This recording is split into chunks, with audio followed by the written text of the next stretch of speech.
Vamos a repasar el tema de infecciones respiratorias agudas, sobre todo enfocada a la parte de el abordaje, la identificación de datos de alarma y el manejo en cuanto a pacientes pediátricos. En cuanto a las generalidades, pues las enfermedades de vías respiratorias son el grupo de enfermedades más frecuentes justamente en la edad pediátrica. La incidencia máxima la vamos a ver en menores de 1 año, es la primera causa de consulta y de hospitalización en menores de 5 años y es muy importante recordar que la etiología de todos estos cuadros en la gran mayoría de los casos, si no es que casi el 90%, son de etiología viral. En cuanto a la incidencia, sobre todo, principalmente del resfriado común, vamos a ver que hay ciertos picos o ciertas estaciones donde estos van a prevalecer. Por ejemplo, en el caso del rinovirus, hay un pico en lo que serían los meses de septiembre a octubre y podemos tener otro pico, aunque no tan elevado como el primero, en los meses de marzo-abril. Lo mismo el virus de parainfluenza, a partir del mes de octubre es cuando empezamos a tener una alza en este tipo de cuadros, con una disminución hacia diciembre. Coronavirus tiene su alza o repunte en el mes de noviembre, termina hasta el mes de marzo. Virus sincitial respiratorio igualmente empiezan los cuadros o predomina cuando son los meses de diciembre y terminan aproximadamente al mes de abril. Influenza va a tener su pico entre los meses de enero-marzo y el adenovirus puede presentarse en cualquiera de los meses. Si vemos tiene una curvita un poquito más estable, es decir que desde los meses de octubre hasta mayo podemos encontrar causas como causa de los cuadros de vías respiratorias. En cuanto a la asociación entre resfriados y el frío, se debe a que los virus van a tener una mayor supervivencia a bajas temperaturas y una mayor tasa de contagio interpersonal.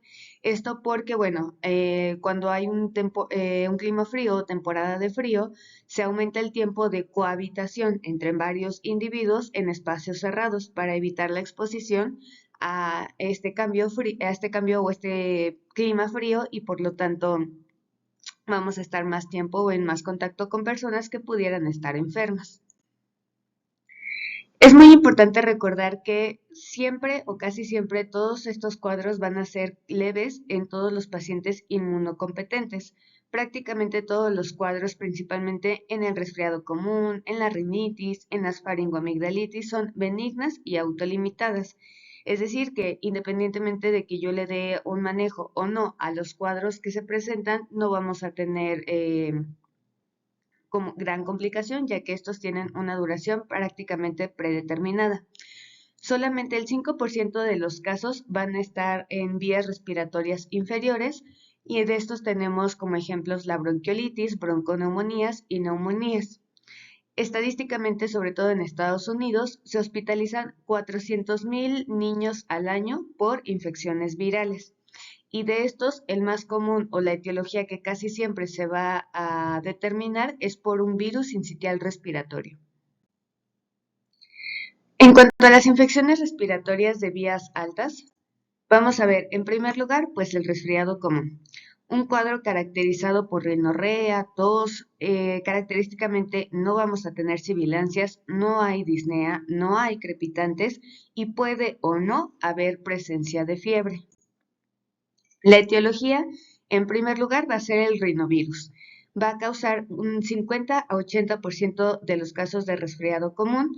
Tiene un mayor predominio en los climas templados y, como ya habíamos visto, se presenta en los meses más fríos del año. Va a estar caracterizado principalmente por presencia de estornudos, rinorrea, odinofagia, cefalea y malestar general. Como segunda causa tenemos al coronavirus.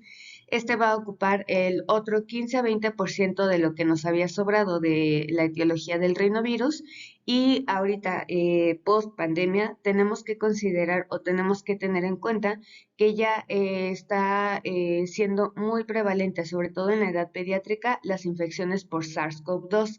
Esto principalmente porque, bueno, ya sabemos que muchos niños no tienen las dosis de vacunas, si acaso tendrán una, y muchos otros no tienen ninguna dosis, ya sea por que no cumplen criterios para la edad o inclusive porque los mismos padres no están seguros de ponerle la vacuna a sus hijos. Otras causas u otra etiología del resfriado común, vamos a tener el virus sincitial respiratorio, que bueno, ya sabemos que su principal manifestación es una bronquiolitis, sobre todo en menores de 3 años, pero también pueden dar datos de un resfriado común. El virus de parainfluenza, su principal manifestación es el croup o la laringotraqueobronquitis, pero también puede darnos casos de resfriado común. El adenovirus, este también va a tener cierta predilección por infección a nivel más bajo, por causar síndrome de estrés respiratorio, conjuntivitis, gastroenteritis e inclusive ya en casos más graves, complicados, cistitis hemorrágica. Y el metaneumovirus humano, que ese también es muy similar a lo que va a ser el virus sincitial respiratorio, pero finalmente, aunque estos tienen otra forma de manifestación, también pueden llegar a causarnos los cuadros de resfriado común. En cuanto a la faringoamigdalitis aguda, de igual manera, la principal causa o la principal etiología va a ser de característica viral. Se presenta en un 65 a 80% de nuestra población y como vemos prácticamente se repiten los mismos virus que del resfriado común, el rinovirus, la influenza, el adenovirus y los enterovirus. Aquí es muy importante que tengamos esto a consideración para que yo pueda distinguir una faringitis bacteriana de una faringitis viral, sobre todo en el caso de pediatría. Tenemos esto que son los criterios de Centor modificados por McIsaac. Si bien no es una regla, es algo que nos puede ayudar sobre todo a orientar nuestro tratamiento en el caso de niños en los que tenemos duda de los síntomas. Recordar que yo necesito ciertos criterios para poder establecer el diagnóstico de una faringitis bacteriana. Esto es principalmente que tengan fiebre mayor a 38, lo cual me da un punto, ausencia de tos, que también me da un punto, adenopatías cervicales anteriores, que también me da un punto, y presencia de exudado amigdalino. En cuanto a la edad, si tiene de 3 a 14 años, nos va a dar un punto, que es la población o el grupo de edad en donde yo voy a tener más frecuentemente o un predominio de faringitis bacteriana a diferencia de una faringitis viral. Si tiene de 15 a 45 años, pues no nos da ningún punto y mayores de 45 años, pues es una resta, se le resta un punto a toda mi sumatoria que yo llevo desde los criterios de la fiebre. Si mi puntaje total dice que tengo de 0 a 1 punto, no necesito un estudio microbiológico, no es o es prácticamente imposible que sea una infección por, sobre todo estreptococo del grupo beta hemolítico, y solamente se les debe de dar tratamiento sintomático. Si mi puntuación va de 2 a 3, se sugiere tomar un estudio, principalmente pues el exudado faríngeo, y solamente en el caso de alta sospecha, pues dar tratamiento sobre todo antibiótico. Si yo tengo de 4 a 5 puntos, prácticamente es innecesario hacer un exudado faríngeo, se debe de iniciar el tratamiento antibiótico, pero pues las guías recomiendan que de todas maneras se tome el exudado faríngeo. En cuanto a la laringitis, esta va a ser una obstrucción de la vía aérea superior. Es un cuadro caracterizado por un estridor. Puede presentarse con o sin fiebre y la principal causa, como veíamos en las diapositivas previas, es por parainfluenza tipo 1. Este predomina en el grupo de 2 a 6 años y también vamos a encontrar como segunda causa parainfluenza tipo 2. Ahora, en cuanto a infecciones de vías respiratorias bajas o de vía baja, la primera que vamos a tener es la bronquiolitis, que este se define como el primer episodio de sibilancias o en su defecto de disnea respiratoria, sobre todo en los lactantes. Igualmente, como hemos venido mencionando, el 85% van a ser de etiología viral, siendo el virus sincitial respiratorio el que tiene el número 1 en cuanto a los cuadros, que va de un 65 a 75%. Y en segundo lugar, el rinovirus. Principalmente el rinovirus lo vamos a ver en estos cuadros a inicios de otoño, es decir, de los meses de septiembre a octubre, y como veíamos en las primeras diapositivas, el sincitial respiratorio empieza después de esas fechas, o sea, de noviembre a enero. Es característico o es muy predominante en aquellos menores de 2 años de edad, con una incidencia máxima entre los 2 a 3 meses de edad. También podemos tener episodios de sibilancias recurrentes y de bronconeumonías, principalmente en los menores de 2 años y sobre todo cuando ya tuvieron el antecedente de un episodio de bronquiolitis o de sibilancias previas. Igualmente vemos que la primera causa es el virus sincitial respiratorio, causando hasta la mitad de los casos de las sibilancias recurrentes. Y vamos a ver que también se puede encontrar rinovirus, adenovirus y el metaneumovirus. Igual, característicamente, está la etiología, pero ya en mayores de 2 años se invierte la relación y la primera etiología va a ser el rinovirus en un 40%. Vamos a encontrar que de manera predominante o lo que más caracteriza a estos cuadros es, como su nombre lo dice, pues las sibilancias, y vamos a ver un infiltrado radiológico, sobre todo un aumento de la trama parailiar, donde esto pues nos orienta a la etiología de tipo viral. Cuando estos episodios son causados por adenovirus y por bocavirus, va a haber fiebre elevada, infiltrados como tal ya de consolidaciones en la radiografía, leucocitosis PCR mayor a 40, inclusive llegando a valores de hasta 70.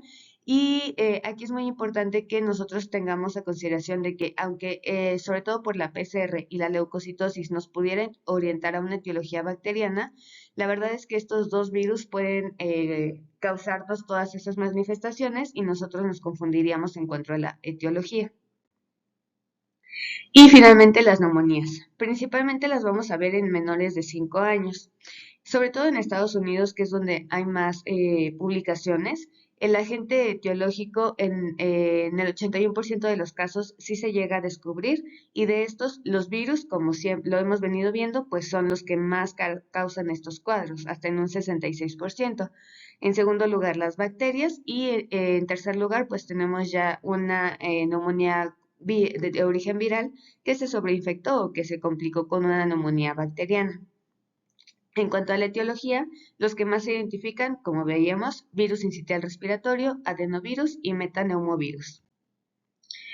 Este cuadrito es sobre todo para que nosotros podamos tener una buena sospecha, sobre todo en mi paciente, en la consulta, de hacia qué etiología yo debo de dirigir mi tratamiento. Si son menores a 4 semanas, es más común que sea por Streptococcus agalactiae y enterobacterias, sobre todo de las gram negativas, citomegalovirus y Listeria monocitogenes. Principalmente todo lo que podemos llegar a encontrar en canal de parto cuando, bueno, se obtiene el producto al nacimiento. Entre las 3 semanas a los 3 meses, la primera causa van a ser los virus respiratorios, y ya en segundo lugar serían nuestras neumonías de tipo atípico con etiologías como Clamidia trachomatis, Streptococcus pneumoniae, si no tienen el esquema de vacunación al corriente, Staphylococcus aureus. Todavía podemos encontrar gérmenes del periodo neonatal y Bordetella pertussis.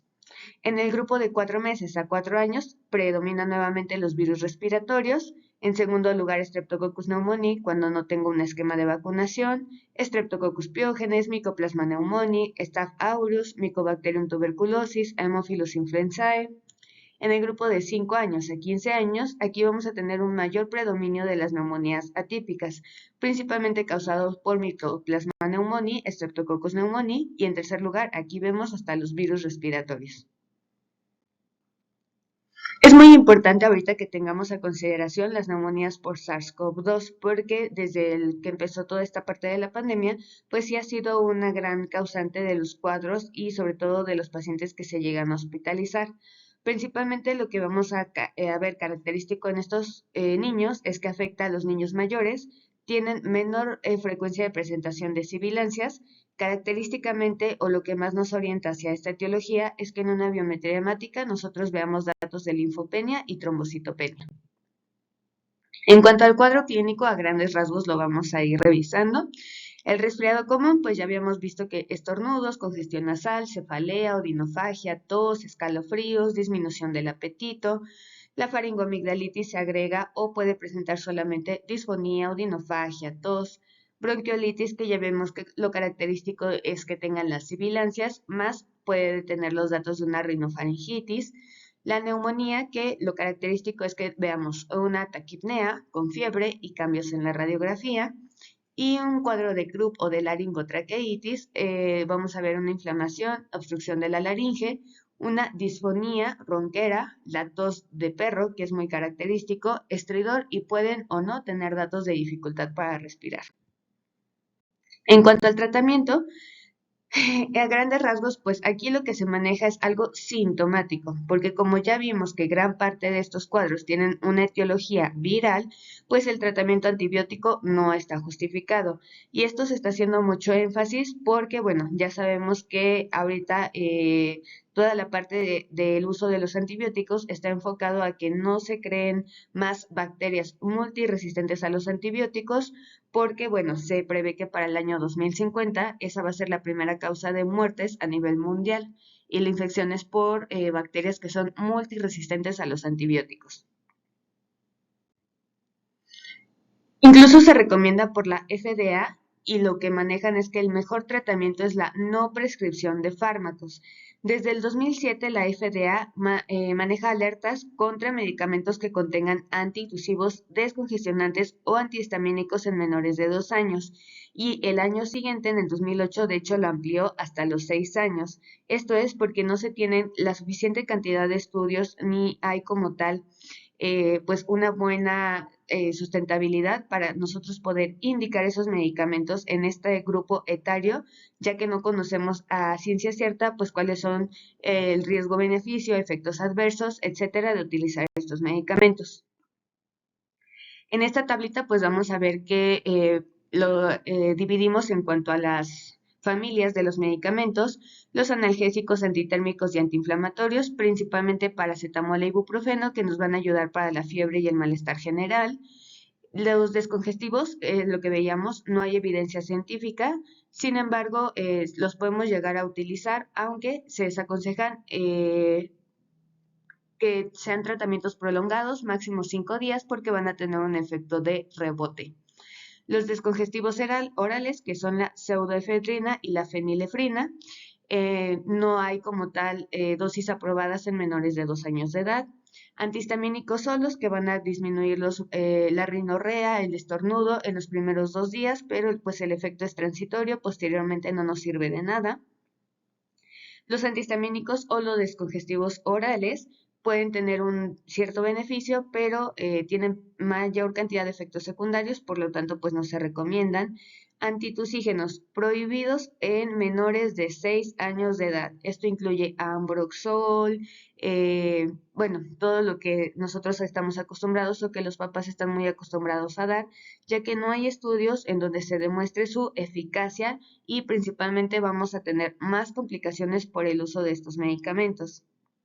Los antibióticos que, como ya habíamos visto, son solamente útiles para la sobreinfección y las faringitis estreptocócicas.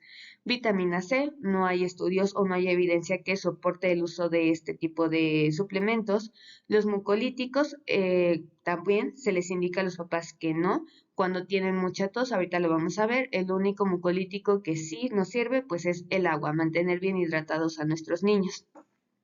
Antivirales como la amantadina, el antifludes, no hay tanta experiencia pediátrica y realmente lo único que hacen es en cierto tipo de gripes, por ejemplo la A y la B, acortan 1 o 2 días la duración de los síntomas y solamente se puede indicar a partir del año de edad. En cuanto a los antipiréticos, pues vamos a utilizar el ibuprofeno. La dosis es de 5 a 10 miligramos por kilo en cada dosis y el paracetamol de 10 a 15 miligramos por kilo en cada dosis. Se recomiendan mucho los lavados nasales, principalmente cuando la molestia que más aqueja a los niños es la obstrucción nasal. Pueden realizarse con suero fisiológico que pueden conseguir en cualquier lado y se pueden realizar a demanda. Característicamente de 2 a 3 veces al día, pero pueden ser por más tiempo. Vaporterapia, contraindicado, también eso de utilizar mentol, alcanfor, no se recomienda. Los, los descongestivos nasales, que era lo que veíamos, en mayores de 6 años solamente, máximo 4 veces al día y máximo 5 días por el efecto de rebote que pueden tener. Y los antihistamínicos, que bueno, su principal acción es atropínica, y, o sea, significa que van a espesar nuestras secreciones, pero como ya habíamos visto, ese efecto momentáneo también no se recomienda. Es muy importante que nosotros hagamos énfasis con nuestros papás, sobre todo, que es el principal motivo de consulta, la parte de la tos. Es muy importante que nosotros les expliquemos que la tos, pues, es un mecanismo de defensa, es parte del cuadro, es parte de bueno, como le dice aquí, un mecanismo de defensa para que podamos sacar secreciones, cuerpos extraños y mantener toda la vía aérea permeable. Que no debemos de tratar con mucolíticos, expectorantes, antihistamínicos y ningún otro medicamento, sobre todo en menores de 6 años de edad. Esto es, pues decirles que la tos, aunque nosotros le demos un medicamento, pues va a persistir porque es parte del cuadro natural de la enfermedad y que si nosotros le quitamos la tos, pues hay más riesgo de que se retengan los mocos y más riesgo de que tengan un cuadro de obstrucción de la vía aérea. Los antibióticos no quitan la tos y finalmente que hay que mantenerlos bien hidratados. Entre más agua estén tomando, entre más hidratados estén, eso les ayuda a la movilización de secreciones y a que no sea un síntoma tan molesto. Generalmente se les dice que la tos puede durar de 3 a 4 semanas. Si persiste de más de ese tiempo, entonces sí, corresponde hacer una revisión más a profundidad y buscar la etiología de esa tos. En cuanto a la laringitis, pues solamente la adrenalina nebulizada, podemos utilizar budesonida, tratamiento con dexametasona, prednisona o prednisolona. Lo mismo para la bronquiolitis, adrenalina nebulizada, y para las sibilancias recurrentes, pues tenemos los rescates con salbutamol, con bromuro de ipratropio salbutamol o con tratamiento con esteroide, prednisona o dexametasona. Datos de alarma. Estos son los flyers que salieron por parte del IMSS y que cada año pues se presentan y se trata de que los papás y todo el mundo pues estemos al pendiente de cuáles son estos. En este caso, por ejemplo, para prevenir las infecciones, las medidas que aquí nos mencionan, lactancia exclusiva en menores de 6 meses, una hidratación adecuada, alimentación correcta, evitar lugares poco ventilados y muy concurridos, realizar lavado de manos frecuentes, esquema de vacunación completo y si ya uno está enfermo, pues ya sabemos, el estornudo de etiqueta, el uso de cubrebocas, lavado de manos, el uso de gel antibacterial, guardar nuestra sana distancia. En este caso, lo del esquema de vacunación, pues lo que nosotros necesitamos hacer énfasis es que tengamos estas vacunas. Neumococo a los 2, 4, 12 meses, hexavalente a los 2, 4, 6 y 18 meses, rotavirus a los 2 y 4 meses, influenza estacional que se empieza a aplicar a los 6 meses con un refuerzo a los 7 meses y posteriormente es anual. La vacuna de triple viral, que es sarampión, rubiola, parotiditis, a los 12 meses y el refuerzo a los 6 años, y la de difteria, tosferina, tétanos a los 4 años. Datos de alarma, estos que son muy importantes para que estén muy al pendiente los papás, sobre todo que ya hayan tenido una consulta y que hayan pasado de 48 a 72 horas y que no notemos ninguna mejoría, rechazo a la alimentación, fiebre de difícil control que dure más de 3 días, la salida de algún tipo de secreción por el oído, dificultad para respirar. También podemos comentarle a los papás que si los ven con mal estado general, fiebre muy alta, fiebre alta persistente, es decir, que yo ya tengo la fiebre, bueno, tengo mi cuadro febril, yo le estoy dando paracetamol con horario o ibuprofeno con horario a las dosis correctas y a pesar de eso la fiebre persiste. Una tos que dure más de 3 semanas, más de 4 meses. En cuanto a los criterios de hospitalización, vamos a tener principalmente estos.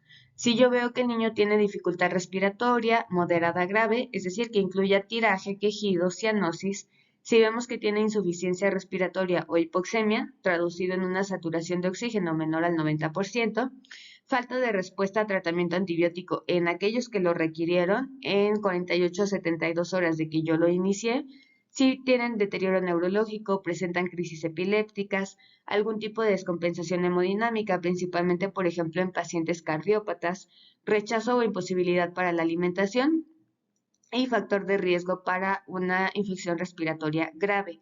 Estos factores de riesgo incluyen una edad menor a 3 meses, inmunodeficiencias, cardiopatías congénitas, enfermedades pulmonares crónicas, prematuridad, bajo peso al nacer, desnutrición y alteraciones del neurodesarrollo. Cualquiera de estos datos que presenten, pues es un criterio para que el paciente quede en observación, se hagan estudios de extensión, principalmente biometría hemática, una radiografía de tórax y en caso necesario, pues ingreso a hospitalización en el servicio de pediatría o interconsulta al servicio de pediatría para poder valorar al paciente y establecer el tratamiento.